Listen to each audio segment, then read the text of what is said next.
culturally. Sorry, I forgot to do that. Yeah, and Paula had asked me to do that. So, yes. So they're not,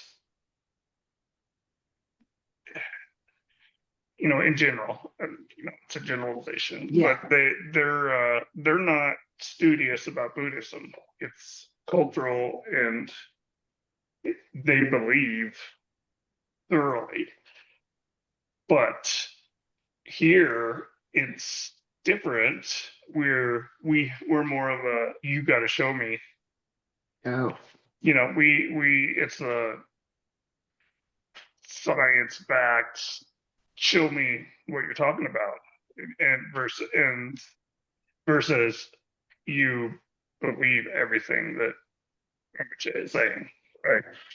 yeah, like Vajrasattva is a god that exists if you are a Tibetan Buddhist, would you say? Because I have a hard time teasing this out because I just assume that it's a way for me to get out of my ego. You mean Buddhism? Visualizing Vajrasattva.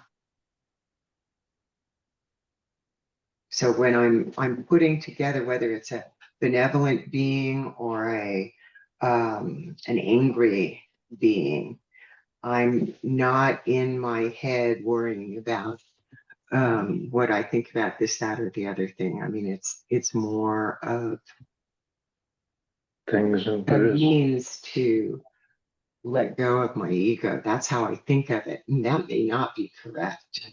Things in Buddhism exist conditionally. What do you mean? Okay. Emptiness is form is emptiness. It's a conditioned existence. Temporal.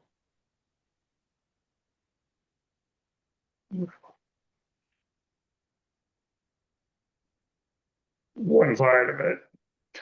Well, one side of it, I guess. Yeah. What's the other side of it? The relative side is So, temporal, and then the absolute side is something we don't understand. Yeah. Okay, that makes sense. Yeah. does Buddhism have a absolute side? So is Hinduism. Oh, yeah, it Yeah. definitely does. I mean, I know esoteric Buddhism does. There's like branches of it. Yeah, I Yeah, think, it definitely does. And because I asked him when he was here, and I said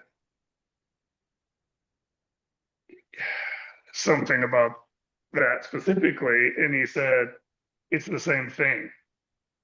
So the relative and the absolute thing, I was trying to mull through that, yeah. and he's like, it's the same thing. It's like it's not.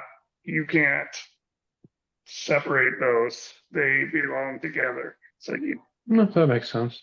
it's I don't know how much of a concept absolutism Buddhism. You might know more about them. it's no matter how hard they try, it's not described well. It's Well, very difficult I to, think it's experiential, right? and they say stuff like, and once you think you got it, you don't. So, that's the kind of descriptors they give you, right? Yeah, Like it's as soon as you figure it out, you haven't. Yeah. So, yeah, it's hard to wrap your head around And even if you wrapped your head around it, where would you be? that. Enlightened. Oh, so it wouldn't be a concept here, me and concept. It would be, oh, Going to be all alone. Yeah, yeah. I think maybe we should go back. I think you're enlightened, and Yeah, if you got there. maybe we should go back to like, these are larger issues, I think that we're bringing to the fore here. And if we could just go back and talk about, specific questions or specific concepts as presented in this reading, we might come away with more at the end of the night. Just saying, because we can really spin our wheels when we start to get into like relative and absolute. That wasn't part of the reading. It's something that definitely is a part of Buddhism that we can talk about, but maybe not tonight because we have so much to get through. That's just a thought I have. You're asking me? No, I No, mean, I'm just, no, it's I'm fine. just, Yeah, yeah. you're totally right. We're yeah, way off. yeah, because we could get, like really involved in that stuff. Like the karmic chain reaction, I think that is an important concept in this reading because, oh, she's back. Rogue Valley Roses is back. Okay. The ignorance causes volitional action, and then the chain reaction of karma, one nidana after another, and then we're in the wheel of life, and we're creating karma, whether it's good or bad. We're creating a bunch of karma, and karma is ignorance.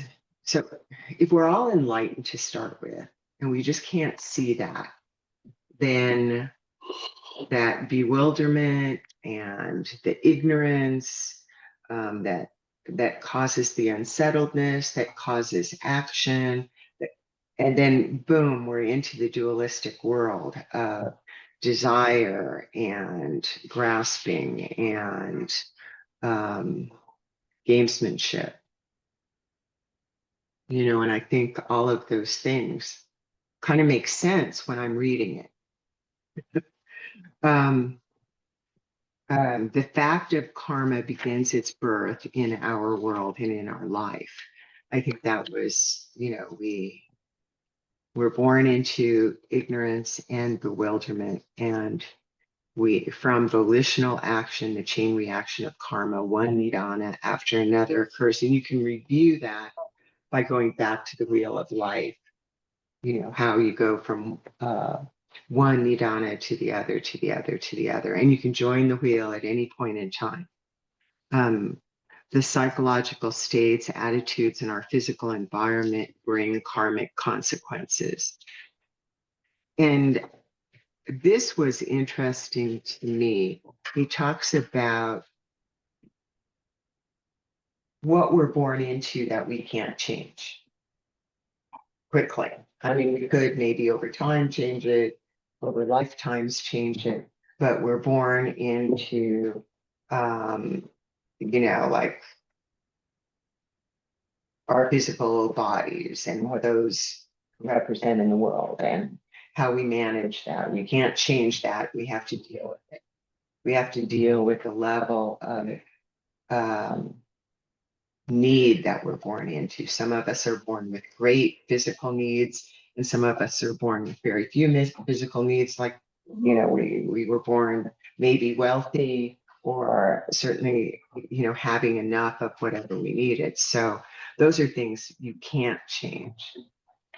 And then we find ourselves trying to perpetuate pleasure and avoid pain.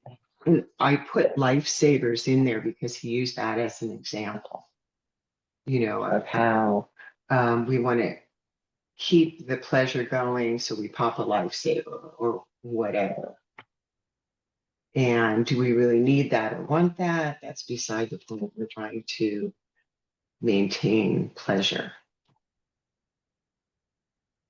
And then we try to avoid pain.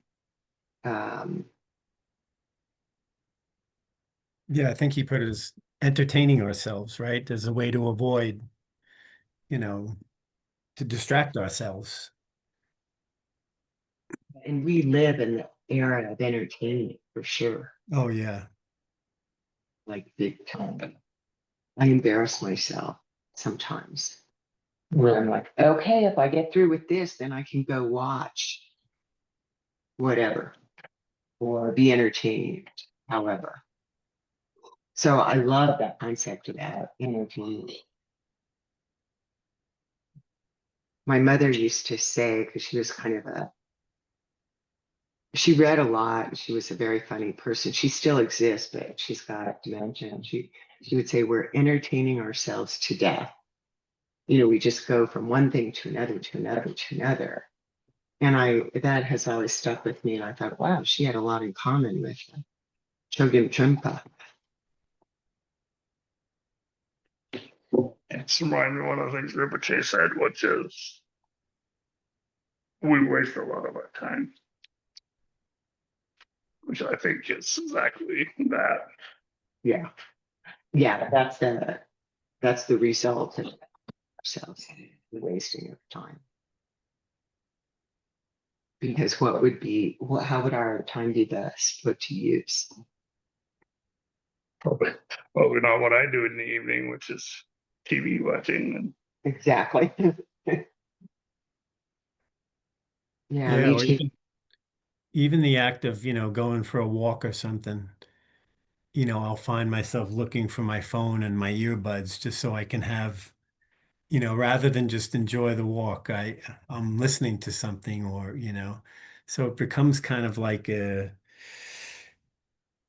materialism, like you're just constantly looking for something to interrupt the silence. Yeah, yeah, that's true. Um, I like to listen to podcasts and books when I'm walking because I don't want to waste time. Mm. Because I have to walk my dog, and so that's what I do. But yeah, I'll do this. yeah, we live in that era of entertainment and FOMO, fear of missing out. It just works. It works. So definitely. Yeah. So, like I got a music going or Yeah. And that is what's great about those individual silent retreats. I've only done it once, but it was really great. Suddenly I had time. How hard was it to adjust to that? How was long? It was a week and it was, that the Rinpoche one or it's, a different one? it's the one, there's a place called Geshe Korgal up in outside of Crestone. Mm. And I think it's a Kagyu temple, and they have caretakers up there. And there's a Rinpoche who comes through once or twice a year. And there's a small community up there. But they have 3 cabins and they rent those at very reasonable rates. You bring your food up and you can make fires and they have bedding and you can sleep there and just meditate. And it was the first time and the only time so far that I've done it.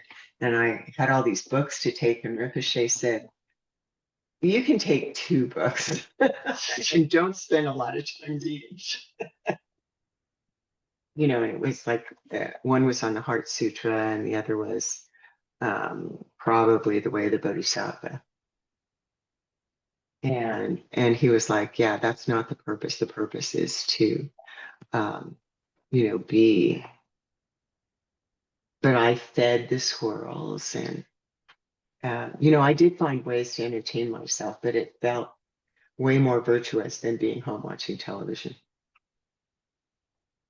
or driving in traffic. Yeah, it was great actually. And I felt like my mind really slowed down.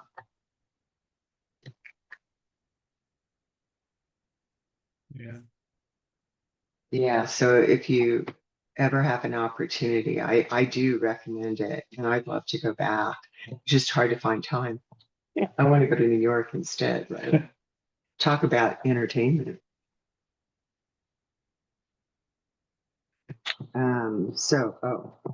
Anyway, first question, the second question. Oh, yeah. What does he mean by entertaining ourselves? Pretty much everything we spend our lives doing outside of meditating.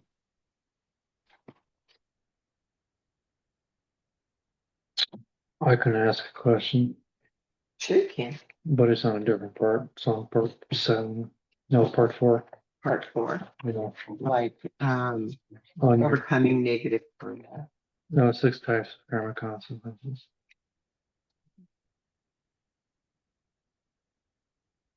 What is the question you want to ask? Because I invite everybody to ask questions that are really burning. Well, it helps fill up the meeting. I'm sorry? It helps fill up the meeting. I think we'll fill up the meeting. But no, it's just that I think these are just questions that I've come up with, and they're possible questions. We have other questions that are not written down. So what is your question? Let's see. So number 1, did you write this? Of what? This paper. The outline. So I take the outline from the book. Every once in a while, I'll use different words than he uses, but if they're his words, pretty much, if they're his ideas. So you do suggest that lust, aggression, and passion come from ignorance and, well, delusion. So you do have like ignorance is more of like a root for aggression and passion. Okay, what are you referring to? I'm On number 4, 6 type of karmic consequence. Number 1. I wrote IV twice. Okay. Sorry. 6 ways of ordinance. Since our world is created from passion, aggression, and ignorance, we get back from it what we have put in. Generally, uncertainty, delusion, or ignorance begin to trigger mechanisms of lust, aggression, or passion, thereby producing karmic consequences. And it's all very predictable according to Chintampa. Sure. But you do have ignorance is more of a root cause than these other ones. Well, I would say it's Oh, like an overarching, with delusion and passion and aggression, all of that come from ignorance. Yes, All right.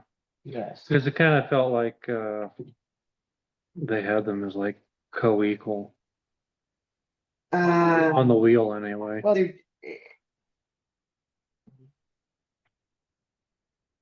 so that outer wheel is, now I'm getting confused. So that is what, in fact, what he said in that section, What? that uncertainty, delusion, or ignorance begin to trigger mechanisms. So ignorance. We create our world from passion, aggression, and ignorance. That's the center of the wheel, right? But ignorance is a more root. it's often spoken of that way. Yeah, and I think there are perhaps 2 types of ignorance. One is that, like the ignorance that precedes everything, that causes bewilderment, that sparks volitional action. So that's that ignorance. Then there's also that willful ignorance that he talked about, of not wanting to look at certain things, not wanting to learn, not wanting to engage. So there's that kind of ignorance too. That would be like a sub-ignorance, maybe. Am I making that up? No, I think earlier didn't he talk about ignorant, the different types? I think he did. And I think that was one of the areas where I was.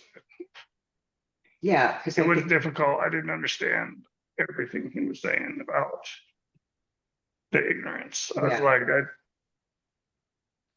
I lumped it all in one. I didn't follow it. See, there's this base of ignorance that's very grand, but is it the same as in the wheel of life? I think as soon as we have consciousness, we have ignorance.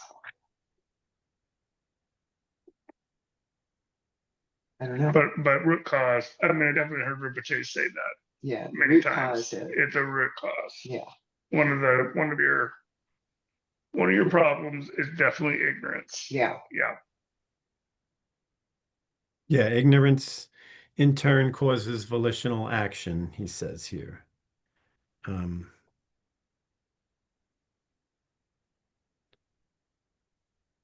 Causing one nidana after. So yeah, it's the root, to your first, it's the karmic chain reaction. That's how I'm reading it. It's ignorance is the cause. That's how I read it too. And that was different from the ignorance, or maybe different. Maybe it was a larger part of the center of the wheel of life. We were probably talking about two different models here, but or two different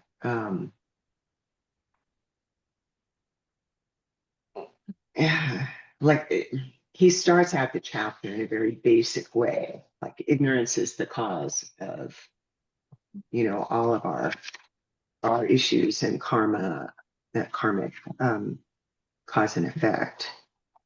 But one of the three, what do they call them in the center of the wheel? Well, that's a different um, kind of, Poisons. yeah, the three poisons. Yeah, it's also one of the three poisons, but it's like a smaller ignorance rather than the big overarching ignorance, I think. One of the things that Choje Rinpoche said recently that's, I think, something to hear again maybe, is just to watch speed, to watch yourself getting too speedy, and also to let's see, to watch a surprise. Sometimes something that is an abrupt surprise of some sort. I'm not talking about great surprise like birthday cake or something. No, I'm talking about something you didn't expect, in terms of maybe the household or whatever it is. And a reaction to that, which suddenly somebody else's whose movie am I in, state where all that quote, whose movie am I in? I think that Yeah. really kind of cuts through some of this. And when we are aware of our own reactions,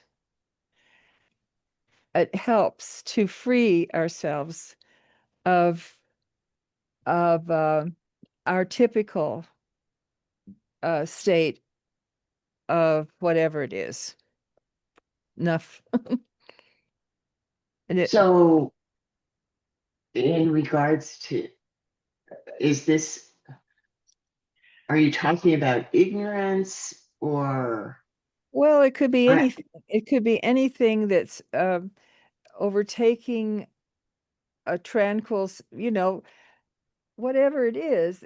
If there's a speeding up, somebody suddenly becomes agitated in a way that's, I don't know. I'm just going to rest. I just thought quoting Rinpoche might help, but that's just yeah, I, you're right about the speed. That was really interesting. And well, I I just think, thought it was helpful to me, and maybe that's why he gave it out to me. Maybe I thought it was to everybody, but maybe I'm confused. no, because we've talked about how speed is aggression. Well, yeah, well, it can be. Yeah, Yeah. Well, it is it usually. Yeah, often yeah, is. yeah, Yeah. yeah. Which is really interesting. But yeah, I'm feeling like this is a more difficult chapter than I thought it was. I mean, there were those areas that I had questions about, but yeah. Um, And the more we understand to the difference between the the parts of the Nundro, which is the building up of the images and a practice with that, and the dissolution, uh, And then the other one, the Dzogchen part, which often, sometimes in the past, people weren't allowed to practice until, a certain thing or something. I mean, there's so much for us Westerners, I think, to think about, analyze a little bit, because this is coming to us from the East, from a tradition that's quite different than the Western traditions that we're used to. So again, That is true. That is very true. Yeah. And so that's probably why it is challenging to look at these things. I was interested in the three unmeritorious acts related to the body, are attempts to bring the outer world into your own wicked world. And what does this mean to you? Have we talked about that sufficiently?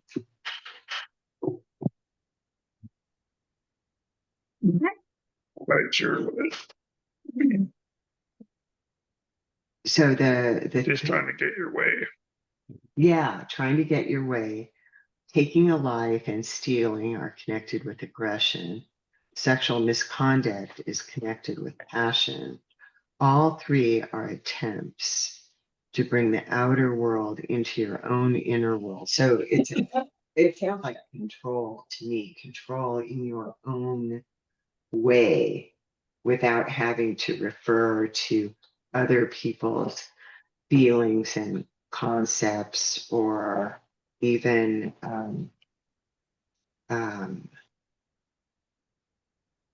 even thinking about right and wrong. We don't have to worry about that if we're just ensconced in our own inner world. Yeah, making it conform to your vision, making it, mhm. rather than you trying to adapt. Well, and I look at these things, and all of these are in the news constantly. Taking a life, stealing, and sexual misconduct. Oh, and then I guess the next one was of the mind, lying, and people misbehaving wildly. And I think it's helpful for me to think about how these are people who are limited in their own, realities that don't serve probably anybody, including them, well. Anyway. That made me think of politicians. Just the Yeah, whole lying thing. It's like they're all, they want you to take their story and their side. their story. That's why this book is so good, called Nexus. It's a really great book. He talks about stories. The story is more important than the reality. Anyway, Author of that book. Who is the author? Noah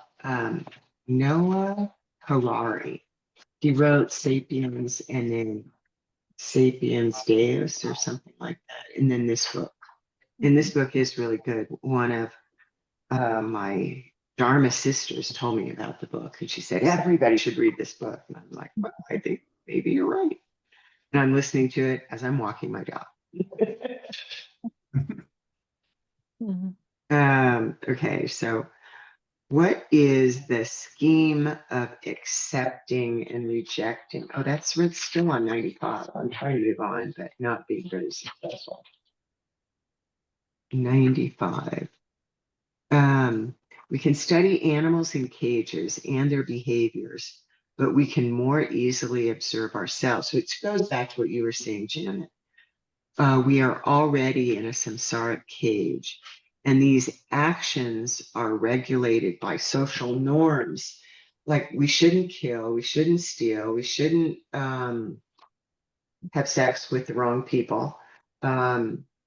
they're all connected with the scheme of accepting and rejecting, which sounds a lot like The wrong people. bringing, well, the wrong people being, I have an agreement as a married woman to have sex with my husband and not with other people. So other people other than my husband would be the wrong people. No, That's what I mean. That's all I mean. It's not a political statement at all. But there are agreements I have made in my life that if I, break those agreements are wrong. I think even in Buddhist terms. Yeah, and maybe not, but I would Probably. consider it wrong. I would consider it wrong for myself. But that schema of accepting and rejecting, it sounds a lot like bringing the outer world into your own wicked inner world.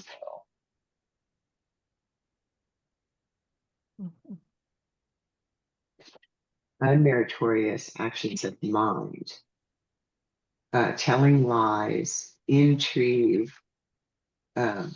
based on trying to divide, negative words, an attempt to claim wisdom through criticism, and gossip.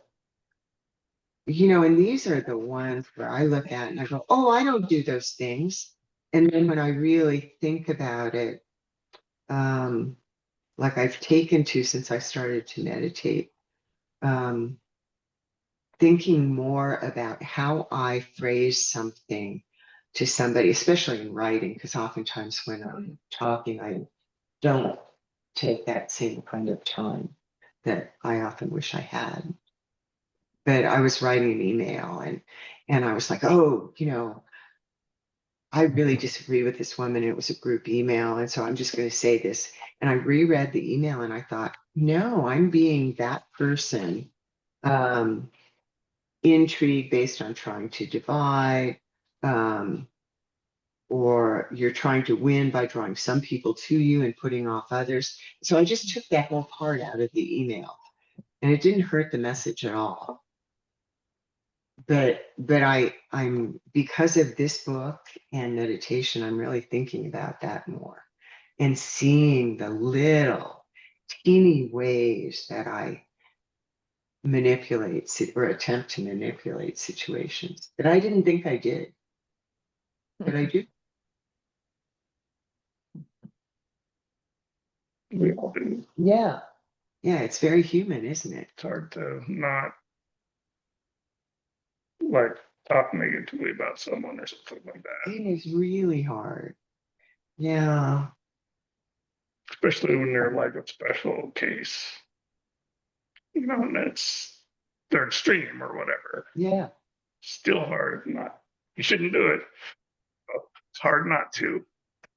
Mingyur Rinpoche had a quote this week. He has a quote every day before, you log your meditation. And this was, you would have, it wasn't that you would have no problems, but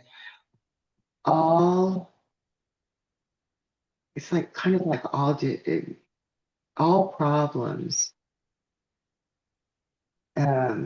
come from lack of compassion, because if you can back out enough from any given situation and you can see the entire situation, then you will have compassion for it.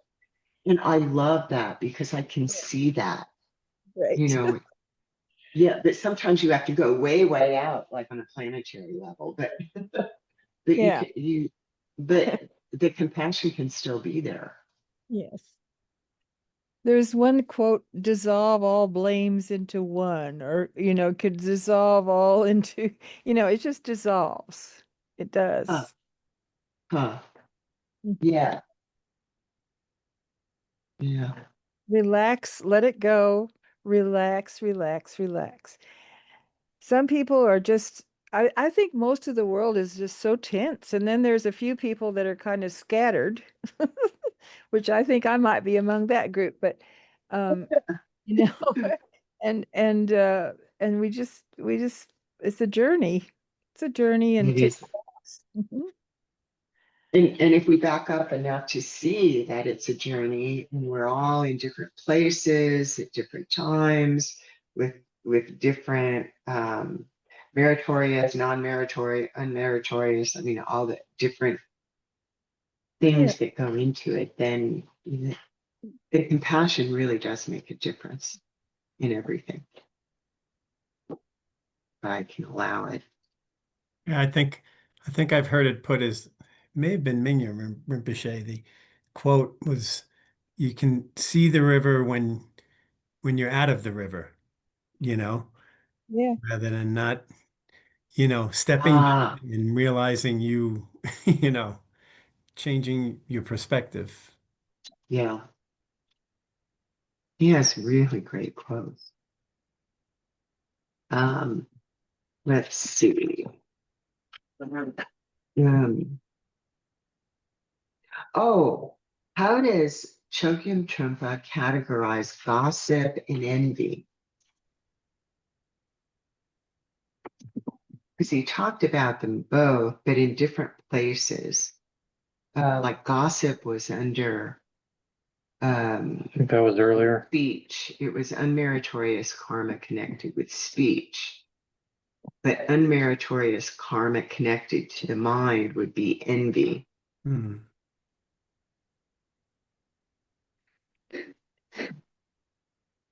So I guess unmeritorious karma connected to the mind, that's where the envy that perhaps creates the gossip or inspires the gossip happens.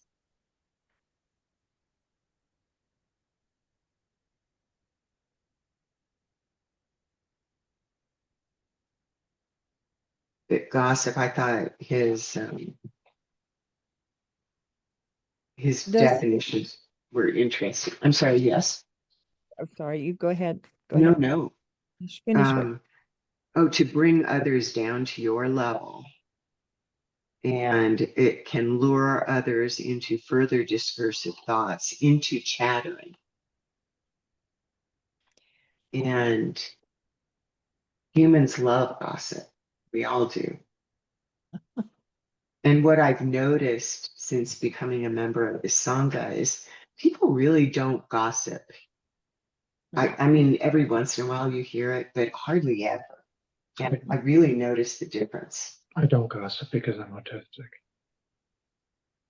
Oh, What? So autistic people don't gossip? Why not? Well, Because you deal in facts. it would probably require more talking than I generally do, Huh. for one thing. That's fair.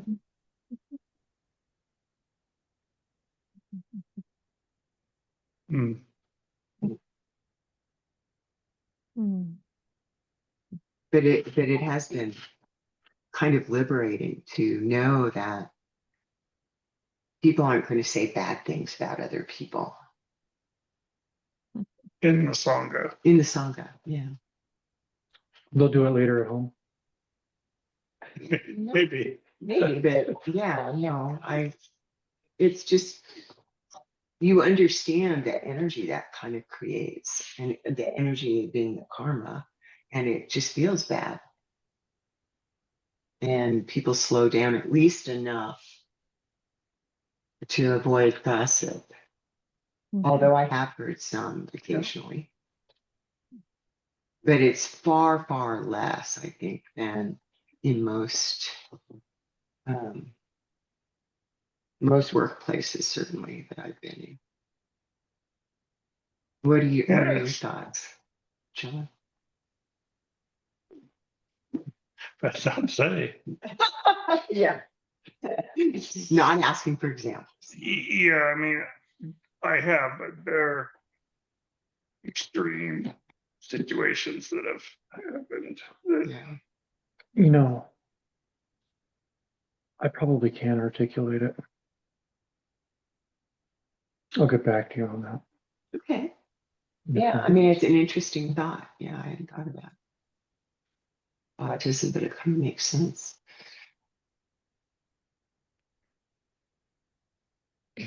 Well, one thing is, part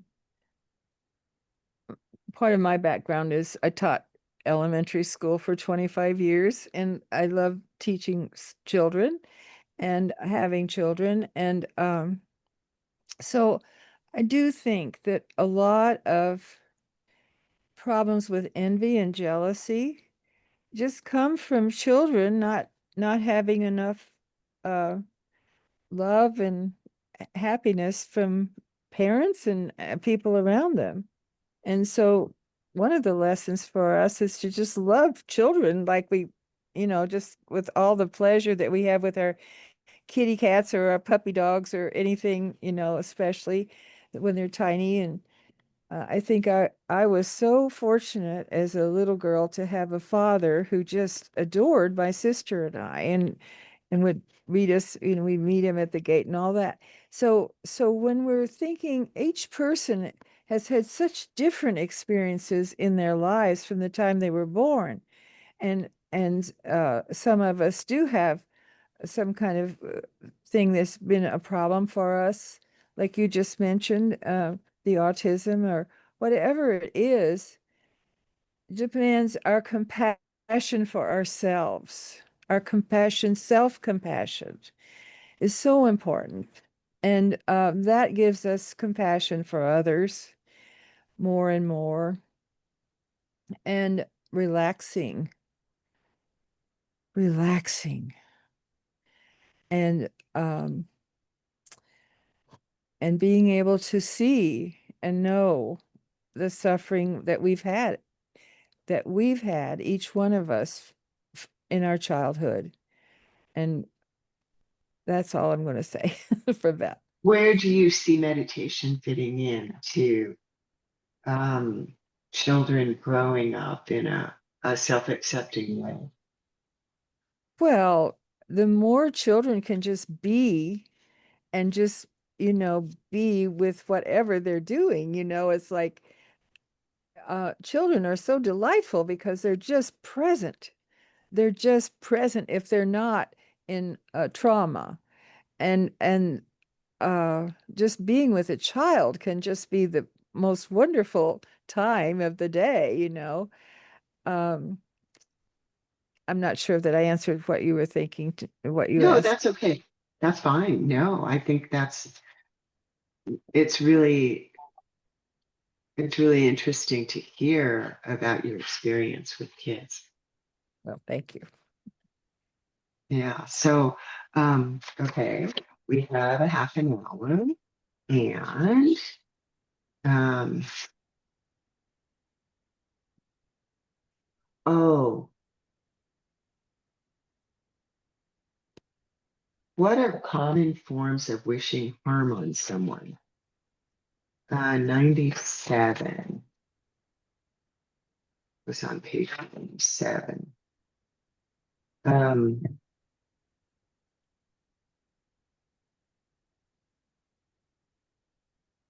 Deliberately, it was E2, deliberately wishing to create harm, having bad feelings about someone. Though likely denying it, you do wish someone else harm. For me, that it's not really physical harm, maybe like it maybe wishing someone didn't get the job promotion or something along those lines, or didn't. Yeah. Yeah. I mean, I'd hate to say we've all probably felt that. Yeah, I think that's a really good example. Um, or I can think of times when I felt like somebody did me wrong, and then something bad happens to them. And it's not that I'm delighted by that, but I'm like, well, yeah, which, like I'm in charge of dispensing karma or something. It's a really negative. Are you in Place charge to of be. dispensing karma? Yeah. Can I pray to you? Yeah, right. That's the other thing I like about Buddhism. There are no gods. There is no God. Yeah, No, this is just disappointing. I know, it's so disappointing. So let's see. Any other examples, or shall we move on? This was a really interesting one on page 98. Can you think of examples of disbelieving in sacredness? Because he called this an unmeritorious, was it wasn't, was it speech? Oh, related to the mind. No, disbelieving in truth or sacredness. That was just its own. You feel utterly disgusted with anything that might add new meaning to life, a sense of holiness, richness, or sacredness.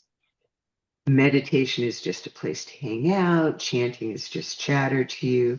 Mindfulness is a hassle. And sometimes it is. You are stuck in excessive casualness. You believe in the wretchedness of the world rather than its sacredness. Hmm. That was just a really interesting section to me. Yeah. I think that one, that last phrase that you just said is certainly something that we can fall into today, to believe in the wretchedness of things rather than in the possibility of everything being Yeah. what it is. Yeah, I think, and he also says not relating with yourself as having dignity or confidence. So not believing in your basic, Goodness. Your yeah, own basic goodness. Yeah. That is so true. And that really reflects on how you may view the world, I imagine. oh yeah. That was just really one, that was one that really gave me pause.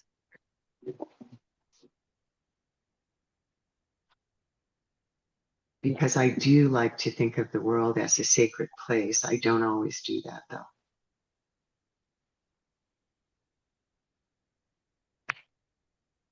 Hmm. Okay.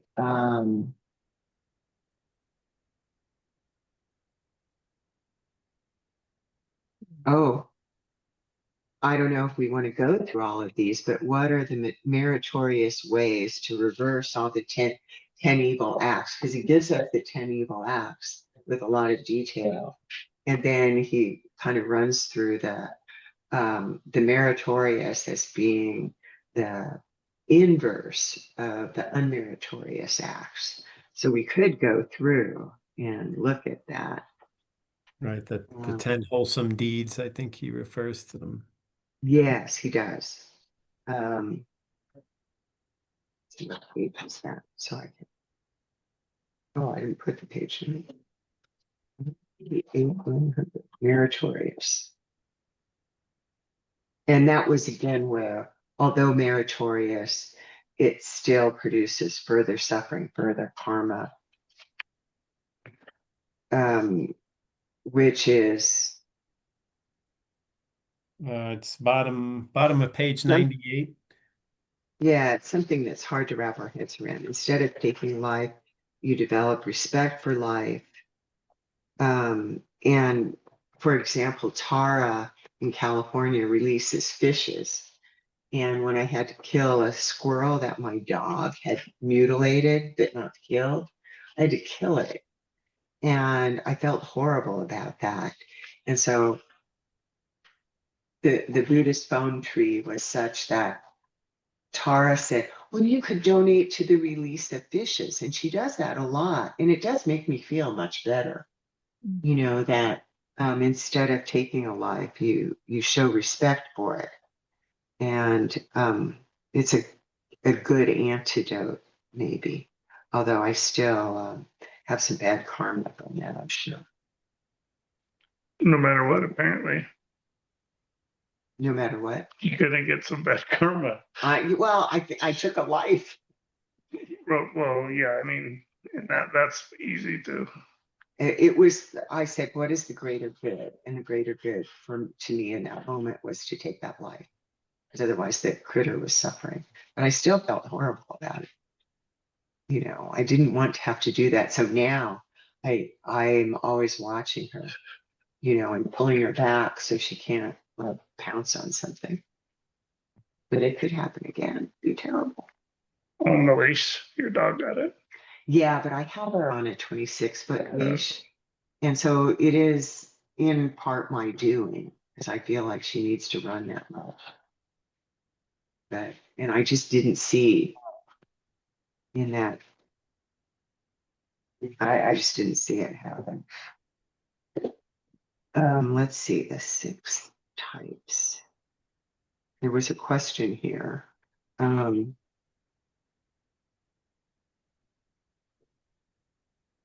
of volitional action.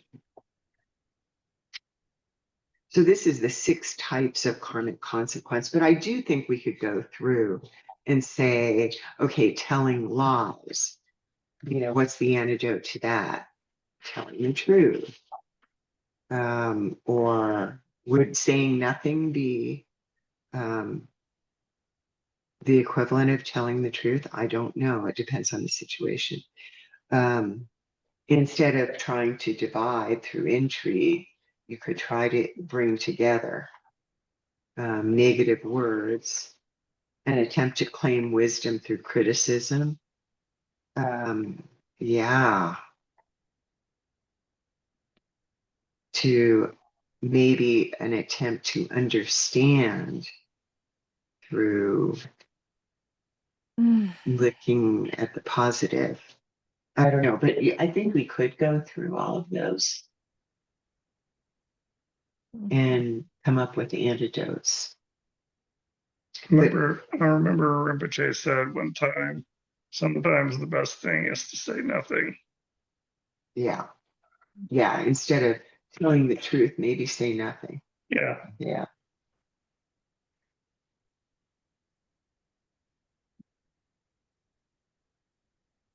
The 6 types of karmic consequence, we probably do want to go through those. We have, you know, we could do those in 10 minutes, I think. The 6 ways of organizing our world badly. And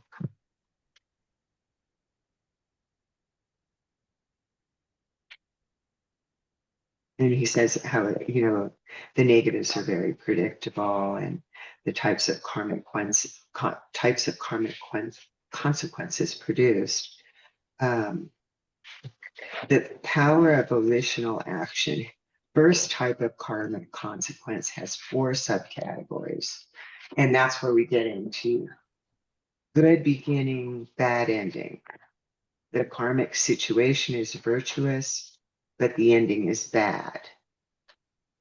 You can have a human rebirth but get stuck in negative situations that take all your energy. So even though you're born as a human, you were born in Somalia and it's constantly at war. So all you can deal with is, you know, the basics, and you might starve to death.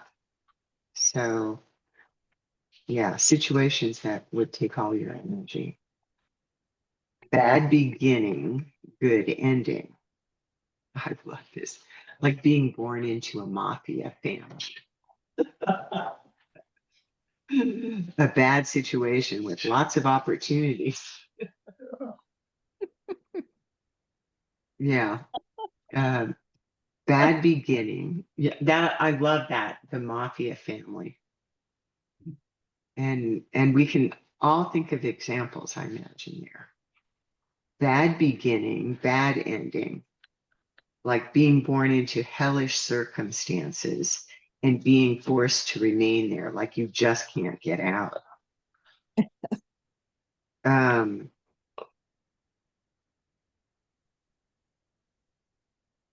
Yeah. Good beginning, good ending. You were born with opportunities and advantages, and you use them positively. Then, And that's the one that doesn't fit with the that supposedly causes suffering still. Yes, it would still cause suffering. Maybe somebody would see you in your life and they would suffer for it. I don't know. Yeah, jealous, jealousy, cause jealousy in somebody else because they Maybe. saw you got something good happen to you and they're jealous of that. Maybe. I don't know. It would just be interesting to know for sure. You know what he means by that.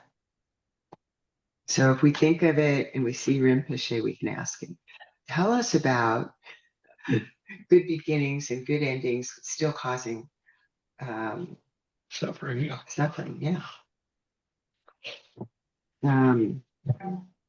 Okay. Experiencing what you have planted.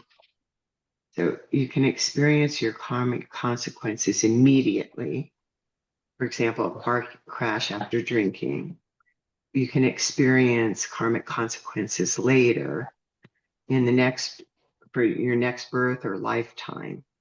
And he was talking about much later, but you could still, I would think, in the same lifetime, create bad karma and experience the negative consequences later on in your life, maybe. For sure. Yeah. So it doesn't have to be the next life necessarily.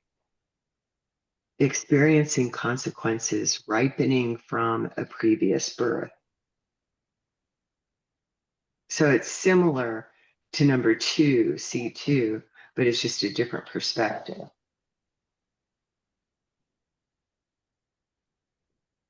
Or different positioning. White karmic consequences.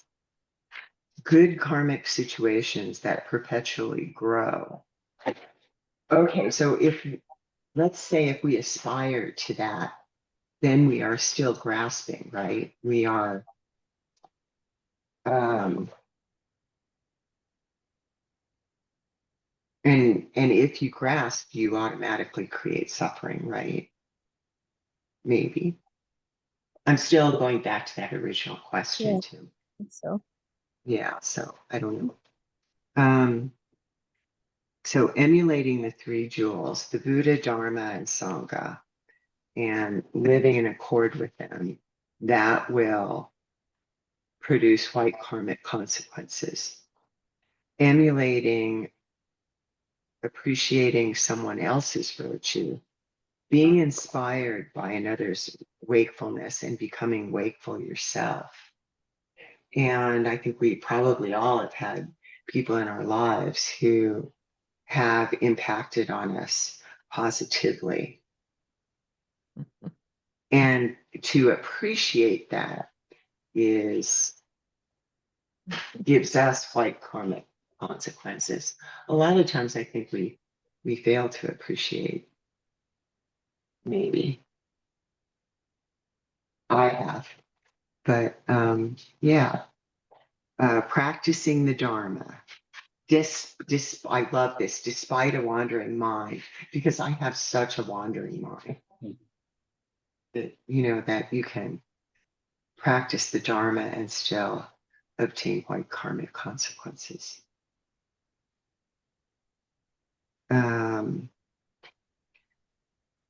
So E is interesting.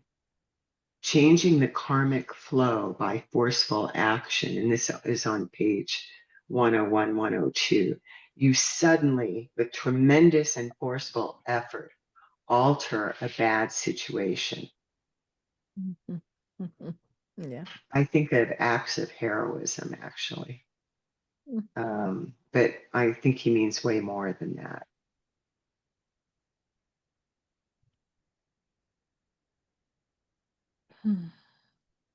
He says, in the hesitation of action, there is a gap where you can either go forwards or backwards, which is interesting because they talk about the gap in meditation. Yeah. And there's a real parallel there, I think. So this is sort of that same gap in action as Maybe opposed. that's what Rinpoche was kind of referring to when he was talking about speed. Mhm. Yeah. Because that allows for the gaps.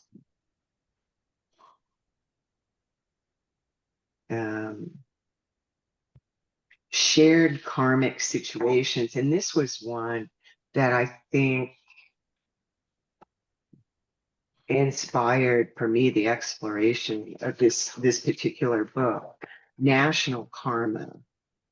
You live in a country with a given culture, and that is not totally due to your own individual karma, but you are still a part of that.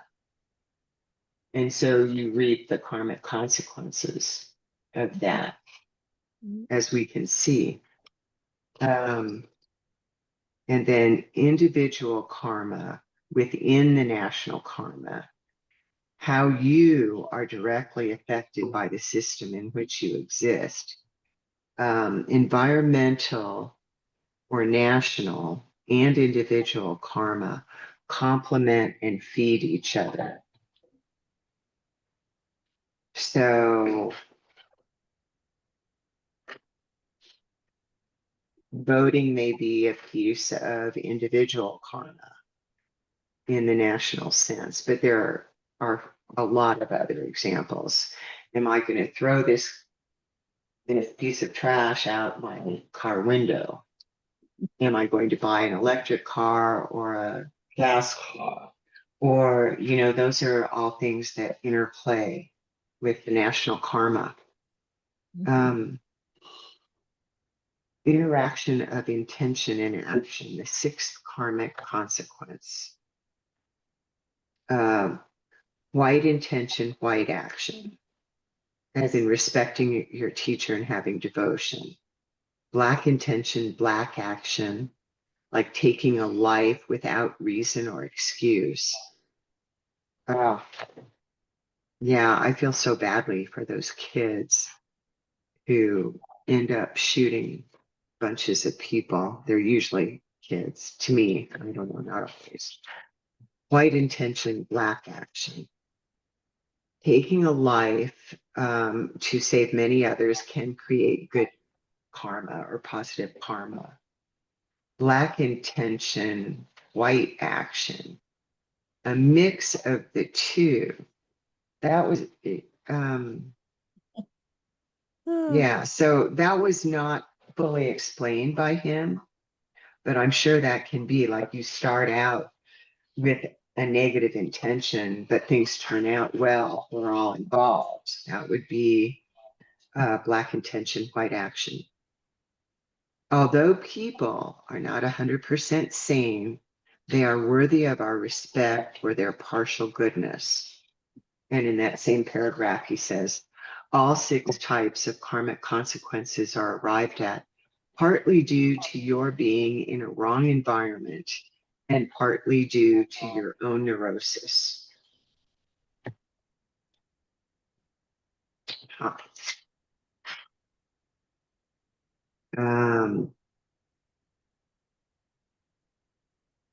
Did you come away with a different point of view on shared karmic situations than you had before reading this chapter? When we talk about shared karma.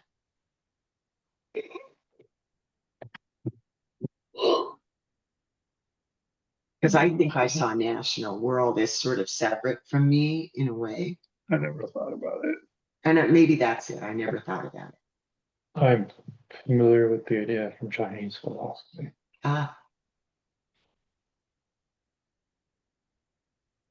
And, this question, I don't want to miss this, and we have a couple of minutes.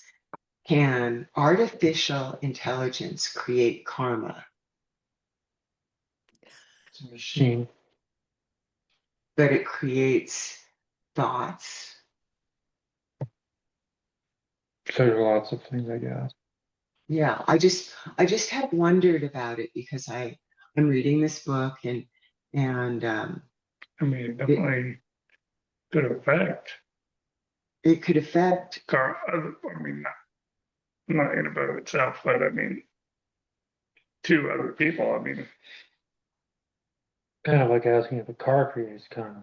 Well, it's getting to the point where AI is beyond just mechanics.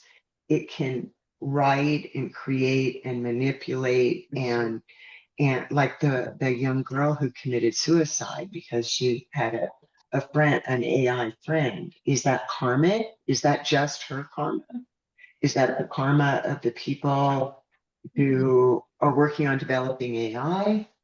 Hmm. But even they don't understand it. I don't know. I just wonder about karma and Well, it can influence us and we can influence others based on that information, I For guess. sure, yeah. It's a misnomer. It's not intelligent. It's not an intelligent machine. It just hallucinates phrases. yeah, but does it create an energy? Like the consequences of, so it influences us, but how is that different from a person influencing us? I don't know. I guess that's still our karma. I would like it to be our karma and that AI cannot create karma. I would like that.